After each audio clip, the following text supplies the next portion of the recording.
You speak a lot about Western colonial acts against the Eastern world and its indigenous peoples. That's fair. Westerners live in plundered wealth and land from other civilizations. However, most Westerners today have done no such colonizing. I, a 21-year-old American, acknowledge that I live in wealth that was unfairly taken, but I personally did no such atrocities, and neither have my peers or parents. We were born into this. There is a movement in the West saying that we should live in sorrow and guilt our whole lives. What do you personally think is a just way to live, knowing all this about our Western history? What realistic, fair reparations would you like to see? I am sure a lot of interested and curious Westerners who have been following your account would like to hear your opinion on this. It's a very good question.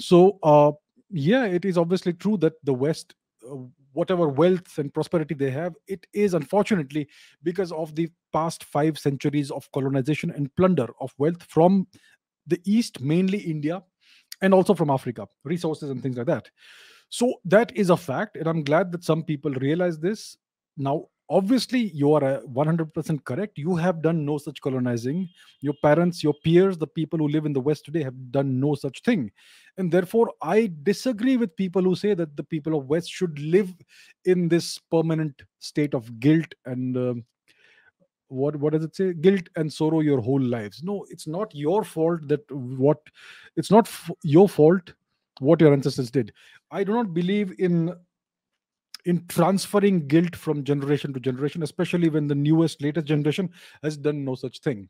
So first of all, as long as you realize where the wealth came from and you acknowledge the fact that it's been stolen, I don't see any reason for you to live in guilt for what several generations ago your ancestors did. Now, what is also true is that even today there are multiple numerous forms of neo-colonization that are still going on. For instance, Africa is still being plundered actively, whether it is by European powers or by the US. The US is still a hegemonic power that dictates to the world what the world should do. So these activities are happening right now in our lifetime, and in some way or the other, that government that does it represents you. It is, in a way, whether you like it or not, your will that is being acted out through your government. Because the US is, like they say, a democracy. It's a two-party state, which is not quite a democracy in my opinion, but let it be that way. So the thing is this: you were asking, is what realistic fair reparations would like to see? I don't expect any reparations. It's not possible for the Western powers to give out reparations, and whatever reparations, even if they are willing to give out, will not be sufficient to cover what's happened. I mean, the kind of wealth, historians and economists have calculated the amount of wealth that that the British took out of India over 2 or 3 centuries, and the figure they reached was approximately $45 trillion in today's money, approximately maybe 45 or 50. Now, is there any way the UK can pay that sort of money back to India? It's simply impossible. And then even if it is paid to India, how will they do it? Because that's like 3 times. What is the current UK GDP per year? Must be around 3 4 trillion billion dollars, yeah, per year, maybe trillion. So to pay 15 times that is not feasible at all. It's not practical, it's impossible, and nobody will agree to do that. So it is unrealistic to expect any reparations from the West to the East or to Africa. It's not going to happen. The only thing that needs to happen is that all the neo-colonial activities that are still happening, whether it is interference in the internal affairs of India by the United States and other Western powers, whether it is the continuing plunder of wealth and resources from Africa, which is still ongoing. I mean, what the West does is it installs these puppet regimes in Africa. Africa is a broken continent full of straight lines that don't reflect the history of the African people. There are so many different cultures in Africa, and they've been divided by the straight lines. Let me show you an example. What do I mean by that? Uh, Let me share the map. Let's take a look at what Africa looks like. Google Maps. Here we are. So this is okay. Let's go to Africa. You will see the continent divided by these straight lines that have been arbitrarily drawn by Western powers who left the continent but wanted to continue their influence there. So what you do is you create nation states that don't respect or recognize uh, ethnic boundaries, the places where ethnic groups have traditionally lived. So you create these nations where you have multiple ethnic groups that are divided across boundaries, and then they are in conflict because they see their ethnic identity as being above the national identity, because the nation that they live in is an artificially created nation. They are not culturally and historically tied to those boundaries. And then what these nations do is that they impose these puppet dictatorial regimes in Africa. That's the history of Africa for the past century, full of civil war, full of dictators, petty dictators, tin pot dictators, whether it is in Zimbabwe, Angola, wherever, DRC, Mali, all over Africa, you have these petty dictators, these corrupt dictators. So by installing these petty, corrupt dictators, what the West does is that it continues its colonial activities in Africa.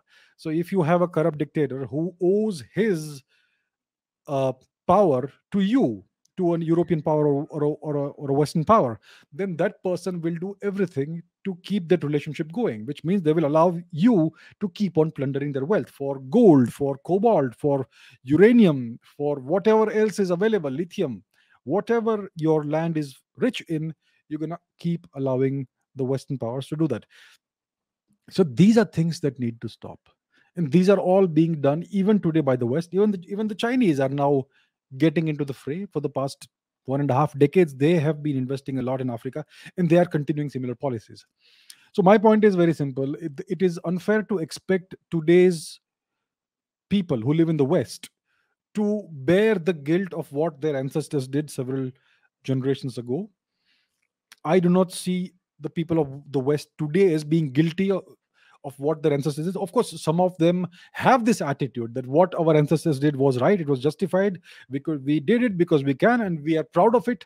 So these attitudes are very problematic, and that's why there is this deep, bitter divide between the East and the West. People in India today are sick and tired of being lectured by the West. It's still happening all the time on social media.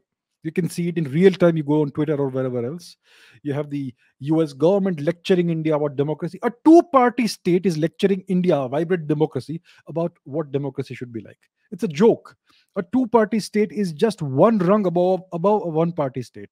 The US is a two-party state, and they want to come and talk to us about democracy. So this lecturing needs to stop. It's not going to stop until India raises its profile and becomes a major power in its own right. That's the only thing India has to do. So I expect no reparations. I think it's unrealistic and impractical to expect any form of reparations. Whatever wealth was plundered from India in the past 2 3 centuries, eventually, if India rises and becomes powerful enough, India will be able to reacquire it through a variety of means. That's how it's going to be, whether we like it or not. It's not going to happen tomorrow, next week, next month. It's going to happen if India rises properly the way it should. Then it's going to happen over the next century or 2 centuries. India may quite possibly reacquire all that wealth through a variety of means. So I would say that I personally hold no bitterness towards the people of the West. What their ancestors did, it is not your what your ancestors did, it's not your fault. It's not your responsibility. Yes, you are enjoying the fruits of the stolen wealth. Well, that's just how it works in history. That's just how it works. That's the nature of power. So that's in brief what I have to say about this.